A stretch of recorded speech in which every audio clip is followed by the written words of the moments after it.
देखो, जो है हम लोग एक्स्ट्रा इंग्रेडिएंट्स कर रहे थे, तो एक्स्ट्रा इंग्रेडिएंट्स में हम लोगों ने उधर एलएसएम डिस्कस कर लिया था, जिसकी वजह से हमारा सीमेंट में साउंडनेस आ रहा था। हमने लॉस में है एम्स वाला जो पार्ट था, कंपोनेंट था सीमेंट का, वो हमने डिस्कस कर लिया था।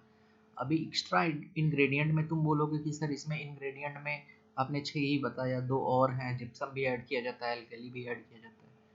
तो जिप्सम जो है वो during the formation of the cement तभी ऐड किया जाता है, ये पहले से उसमें प्रेजेंट नहीं होता है, ठीक है। और कुछ प्रॉपर्टी को इन्हेंस करने के लिए हम लोग क्या करते हैं, जिप्सम को ऐड करते हैं और एल्कलीज उसमें आ जाते हैं, है ना। तो जिप्सम का जो फॉर्मूला मैंने बताया था CaSO4.2H2O, एज यू नो, जिसमें CaSO4 79.1% होता है और 2H2O हमारा 20.9%।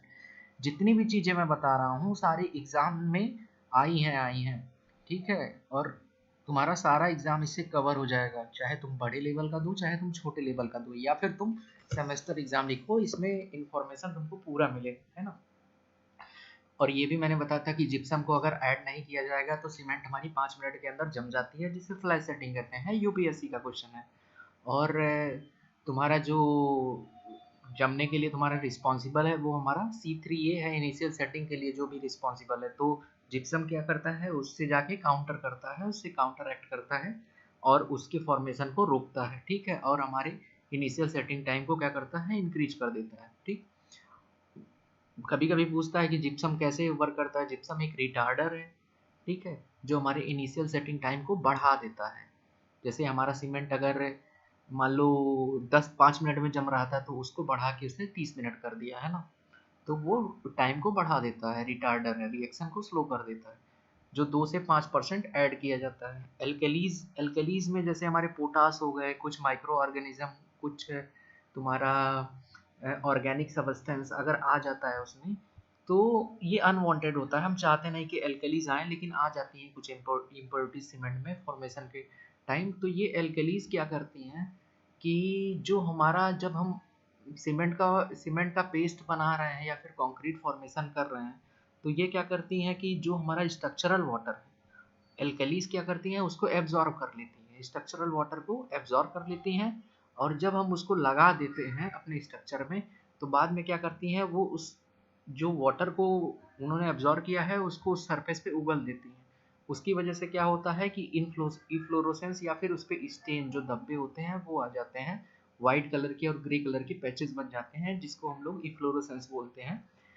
तो एल्कलीज जो होते हैं वो उसमें अनवांटेड आ जाते हैं, अनडिजायरेबल इम्प्योरिटीज होती है, जो 0.1 से 1% के बीच में वेरी करती है ना, जिसको हम चाहते नहीं हैं कि आए, ये कॉज करती हैं इफ्लोरोसेंस। नेक्स्ट हमारा है कि अगर जब हम बात करें कि देखो तुम्हारा एक क्वेश्चन और आता है कि स्ट्रेंथ, जैसे जब बोक्स कंपाउंड हम डिस्कस करेंगे आगे चल के। तो अभी थोड़ा मैं इंट्रोडक्शन तुमको दे देता हूँ कि जब हम सीमेंट में पानी मिलाते हैं, तो उसके बाद हमारे कुछ कंपाउंड, 4 कंपाउंड बनते हैं, जो C3 या C2 या C3A और C4A, जिसको हम बोक्स कंपाउंड बोलते हैं।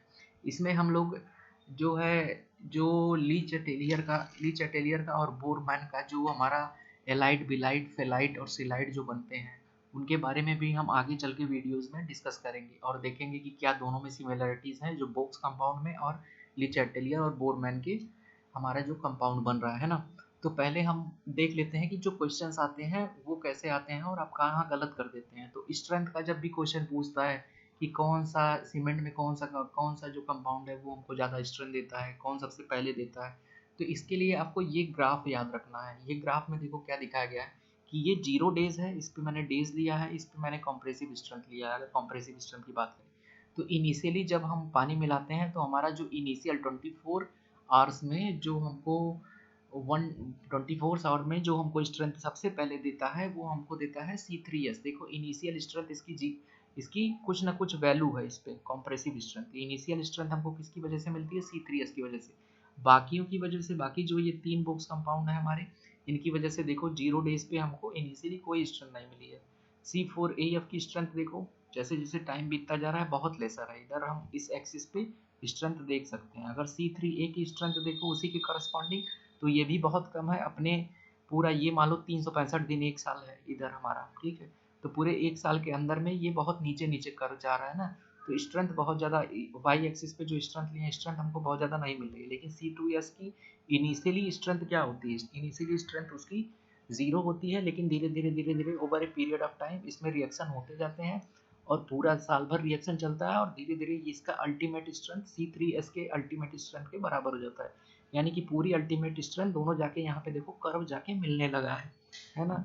लेकिन इनिशियली जो हमको स्ट्रेंथ मिलती है, जो प्रारंभिक अवस्था में मिलती है स्ट्रेंथ, वो हमको C3S की वजह से मिलती है। C2S की वजह से स्ट्रेंथ देखो 0 रहती है ना। तो ये समझ गए, ये उनका इंक्रीजिंग ऑर्डर है। सबसे ज़्यादा स्ट्रेंथ हमको C3S की वजह से मिलती है और C3S की वजह से ही हमको अर्ली स्ट्रेंथ मिलती है। C2S की वजह से हमको अल्टीमेट स्ट्रेंथ मिलती है, लेकिन इनिशियली हमको तुरंत स्ट्रेंथ नहीं मिलती क्योंकि इसका रिएक्शन स्लो होता है। C3S की वजह से हमको पता है कि इनिशियल सेटिंग टाइम मिलता है।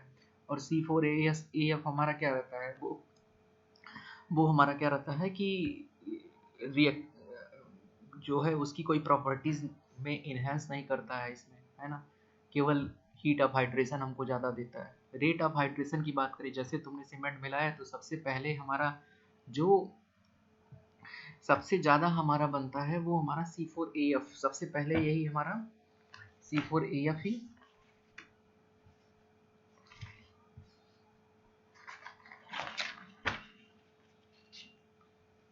सबसे रेट ऑफ हाइड्रेशन जो सबसे ज़्यादा होता है हमारा, देखो ये तुमको दिख रहा है कि रेट ऑफ हाइड्रेशन जो है सबसे ज़्यादा हमारा किसका है, C4AF का है ना। और फिर उसके बाद सबसे ज़्यादा हाइड्रेशन इसी का भी होता है, इसी का होता भी है। फिर उसके बाद हमारा C3A का तुम्हारा फ्रैक्शनल हाइड्रेशन देखो तुम्हारा कम है, फिर C3S का होता है और फिर C2S का सबसे कम होता है ना रेट ऑफ हाइड्रेशन। तो ये तुमको कर्व याद रखना है कि सबसे ज़्यादा इसका हाइड्रेशन रेट ऑफ ROH जो होता है हमारा C4AF का है, फिर C3A का है, फिर C3S का है, फिर C2S का, इधर मैंने ये मेंशन कर दिया है ना। नेक्स्ट स्लाइड में हम लोग देखेंगे जो heat of hydration. Heat of hydration क्या होता है, मैंने ये डिस्कस नहीं किया, रुको पहले मैं हीट ऑफ हाइड्रेशन डिस्कस कर देता हूँ। देखो हीट ऑफ हाइड्रेशन क्या होता है, जब सीमेंट में वाटर को मिलाते हो, जब सीमेंट में हमने पानी को मिलाया तो एक पेस्ट बनता है और हीट रिलीज होती है। जो ये हीट रिलीज होती है उसी को हम लोग बोलते हैं हीट ऑफ हाइड्रेशन। सीमेंट में तुमने पानी मिलाया, एक पेस्ट बन गया और जो हीट रिलीज हुई उसी को हम लोग हीट ऑफ हाइड्रेशन बोलते हैं। अभी सीमेंट का वॉल्यूम जो होता है वो ओरिजिनल वॉल्यूम का, ये चीज़ याद रखना है, ये भी क्वेश्चन आया है। जो सीमेंट का वॉल्यूम आयतन होता है वो 1.20 टाइम्स हमारा बढ़ जाता है, 1.20 टाइम्स ओरिजिनल आयतन का बढ़ जाता है जब पानी मिलाते हैं। और वही जो चीज़ है, एक चीज़ और तुमने सुना होगा, स्लेकिंग ऑफ टाइम।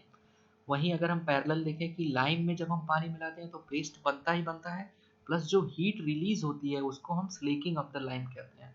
और लाइम का जो स्वेलिंग होती है वो हमारा 2.30 टाइम्स ये अपने ओरिजिनल वॉल्यूम का बढ़ जाता है ना। तो हीट ऑफ हाइड्रेशन तुम समझ गए होगे अभी। तो हम अपनी स्लाइड पे आ जाते हैं। तो अभी देखते हैं कि जो हीट ऑफ हाइड्रेशन जो हमारा सबसे ज़्यादा होता है C3A की वजह से होता है, फिर दोनों 3 वाले जो रहते हैं सबसे ज़्यादा हीट रिलीज करते हैं, उसमें उनसे ज़्यादा सबसे ज़्यादा C3A करता है ना, जो रिस्पॉन्सिबल है हमारा इनिशियल सेटिंग टाइम के लिए। तो C3A की वजह से होता है, फिर C3S की वजह से, फिर C4A, फिर C2S की वजह से कम हीट रिलीज होती है। अगर केमिकल जो रिएक्शन हो रहा है तो सबसे पहले कौन सा फॉर्म होता है, सबसे पहले हमारा C3A फॉर्म होता है, यानी कि यही रिएक्शन में सबसे पहले बनता है विद इन 24 आवर, 24 घंटे के अंदर ही हमारा C3A बन जाता है। फिर उसके बाद हमारा C4AF बनता है, फिर C3S बनता है और C2S बनता है, ठीक है। तो इस क्रम में बनता है। आगे चल के हम नेक्स्ट वीडियोस में बोक्स कंपाउंड और जो उसके बाद हमारी जो ली चैटेलियर की और बोरमैन की जो हमारी थ्योरी आई थी वो हम उसमें देखेंगे। और दोनों के कंपाउंड में जो हमारा जो दोनों के ये कंपाउंड है उनमें जैसे उन्होंने बताया था कि इलाइट, बिलाइट, सिलाइट और फेलाइट जो कंपोनेंट होते हैं, इन्हीं के जो नाम है और इनकी प्रॉपर्टीज़ उन्होंने जो डिस्कस की थी, इससे कंपेयर करके अगली वीडियोस में हम लोग करेंगे। और उसके बाद हम लोग टाइप ऑफ सीमेंट में चलेंगे, ठीक है।